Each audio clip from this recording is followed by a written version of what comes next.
The ECOWAS threatened military action in Niger unless the President Mohamed Bazoum was ousted by the military juntas. The ECOWAS, the regional bloc, West African bloc, has threatened military action.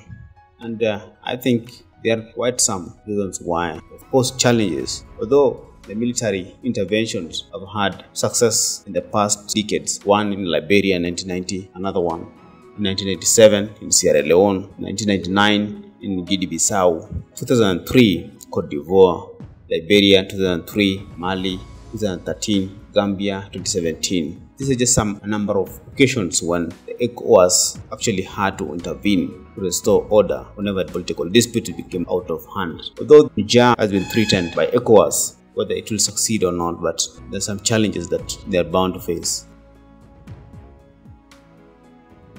West Africa's Niger regional bloc, known as the ECOWAS, threatened the use of force in restating the president of Niger after he was deposed by his military officers. Challenges have deepened so much, and ECOWAS is bound to face numerous challenges. One is the fact that the majority of the populace is in support of this military coup, judging by the way we actually saw quite a number of civilians on the streets celebrating the coup. Unlike other occasions, like for example in Myanmar, when the military took over, the civilians were against it. The civilians went to the streets to oppose, to try and protest against it. In such a case, it would have been quite easy and it wouldn't have struggled with legitimate issues. So in the case of Niger, in case the military intervention actually occurs and there's a resistance from the juntas, Mali in Niger, it's likely to be a humanitarian catastrophe. So it remains to be seen how the ECOWAS will manage to reinstate the former president without ending up with a serious humanitarian crisis in Niger. The second factor is the Russia factor. The Russia factor actually plays a key role here. Russia factor might or might not be as serious though. Remember, Russia as of late has been trying to move African countries on her side. The juntas have openly shown their affiliation, and even the populace, the majority of the people who actually saw on the streets were seen waving Russian flags around the streets. So it remains to be seen how the Russian factor will actually play out, considering the fact that African countries have been of late moving away from the West. Not all of them, but quite a number, a significant number, have been moving towards Russia in the international geopolitics. So ECOWAS are African countries. The junta are also African countries. So there's conflicting of interests here. Both sides have countries that have been endearing towards Russia. So it remains to be seen how the Russian factor will play out.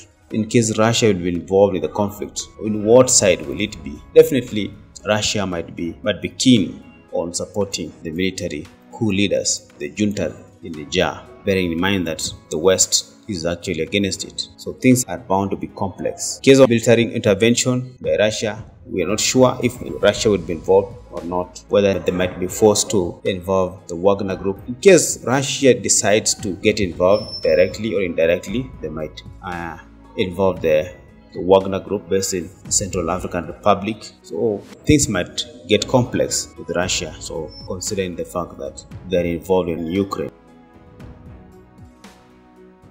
Another factor is the disunity in the ECOWAS. 3 countries in West Africa have opposed military intervention in Niger. These 3 countries, namely Mali, Burkina Faso, and Guinea, who have of late seen military takeovers. They are actually, at the moment, led by juntas who lead their governments at the moment. So these 3 countries have opposed the war and they've declared. The junta-led Burkina Faso and Mali have warned that any military intervention in Niger to restore the post-President Mohamed Bazoum would be considered a declaration of war against their 2 countries. They said the disastrous consequences of a military intervention in Niger could destabilize the entire region.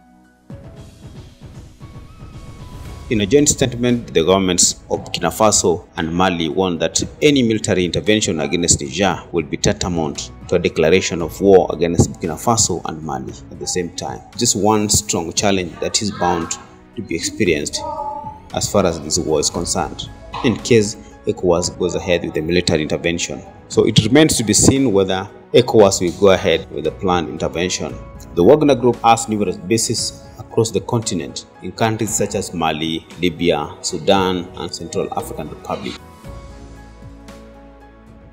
One other factor is that in case the military interventions succeeds, will the army still be loyal to the President Mohamed Bazoum in case he's reinstated back? There's another question. How will he look right into their eyes and relate with them? There's another challenge. In case it succeeds, the military, the president and the military, the executive and the military, will there be trust?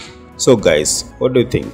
You think that the ECOWAS will continue with its military intervention? So it remains to be seen with all these challenges that are factored in, whether ECOWAS is just bluffing or their intent on invading Niger.